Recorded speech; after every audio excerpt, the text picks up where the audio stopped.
გუში რაც გააკეთეს ჩვენმა ბიჭებმა, ეს იყო ქართული საქციელი. ეს იყო ძალიან რთული მოსათმენი და ძალიან დიდი მადლობა ბიჭებმა საქართველოს გამო შეიკავეს თავი, თორე ხელები ეკავებოდა. კალაძის შტაბის ხელმძღვანელი ოცნების მოძალად ერაზმს ამჯერად პირდაპირ ეთერში აგულიანებს და ძალადობაზე პასუხისმგებლობას სრულად იხსნის. ლევან მაჭავარიანი თან ამტკიცებს, რომ გუშინ შტაბის კარის გახსნის შემთხვევაში ოცნების ტიტუშკები ხალხს ისევ სცემდნენ. თან არაერთი ვიდეო მასალის არსებობის მიუხედავად გვარწმუნებს, რომ საგანგებოდ მობილიზებულ მოძალადეებს ოფისის წინ ქალები არ უცემიათ. აი ესე რომ გადარჩნენ გუშინ, ხო?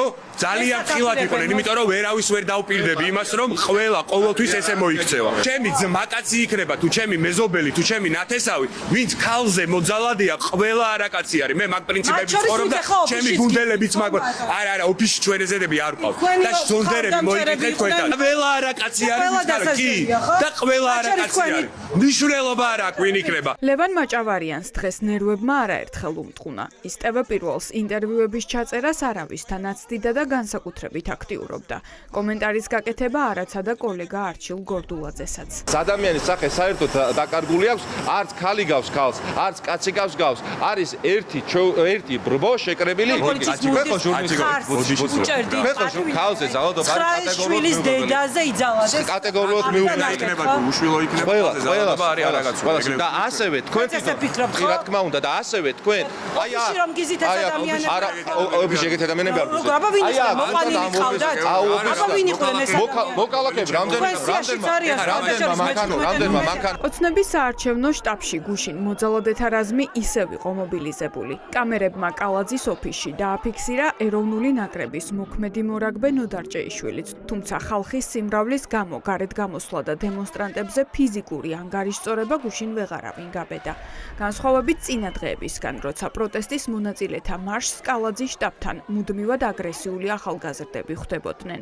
მათ შორის ერთ-ერთი ძიუდოისტი ვარლამ ლიპარტელიანია. რატომ არ არის ამბრომდე არავინ დაკავებული? პასუხი არ გააქვთ? პასუხი ყველაფერზე მაქვს. მაშინ რატომ არ უცემთ? ძალიან მარტივ კითხვას გისვავთ. ქალებს რომ ცემდნენ ეს მოგწონთ? თქვენი კაცობა ქართული ოცნების თვალით დანახული? აი კაცობაზე და ქალობაზე ნუ ველაპარაკეს, იმიტომ რომ სიცრუის ტირაჟირების გარდა და ხალხს ვინც აპროტესტებს ოცნების მმართველობას ეს სწორია? გასაგებად ხო თქვი აბსოლუტურად ვემიჯნები მე მოგეწონათ ის რაც ნახეთ?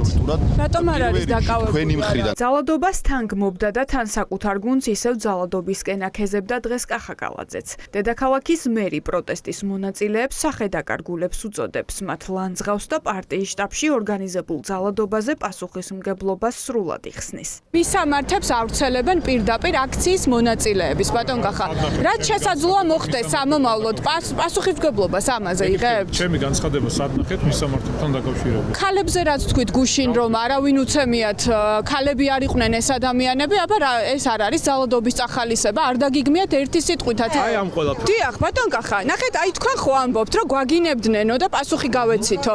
ესეთი გენეტიკური კოდი გვაქვსო, თქვენი თანაგუნდელები ამბობდნენ. ანუ ხალხი ეს მისაღებია. ცემა არის ამაზე პასუხი, ბატონო კახა? ბატონო კახა, ცემა ამაზე კატეგორიულად მიუღებელია და არ მივესალმებ. რატო არ არის დაკავებული არავინ? ოცნების მერობის კანდიდატი პროტესტის მონაწილეებს თითს უქნევს და მისი ბანერის დაზიანების გამო ყველას ემუქრება. მთელი ღამე ექსპერტ-კრიმინალისტები ადგილზე ამუშავეს. ეძებდნენ ანაბეჭდებს ბანერზე და სავარაუდოდ დნმ-ის კვალს იმის დასადგენად, ვინ მიაწერა კალაძეს რუსის მონა. აქციაზე მყოფ მიღბიანებს რაც შეეხება თუ ისინი ფიქრობენ, რომ მიღბებში მათი იდენტიფიცირება ვერ მოხდება, ძალიან ემუქრებით ბატონო კახა. თქვენ ბანერზე წარწერის გამო ხალხის დაჭერას აპირებთ.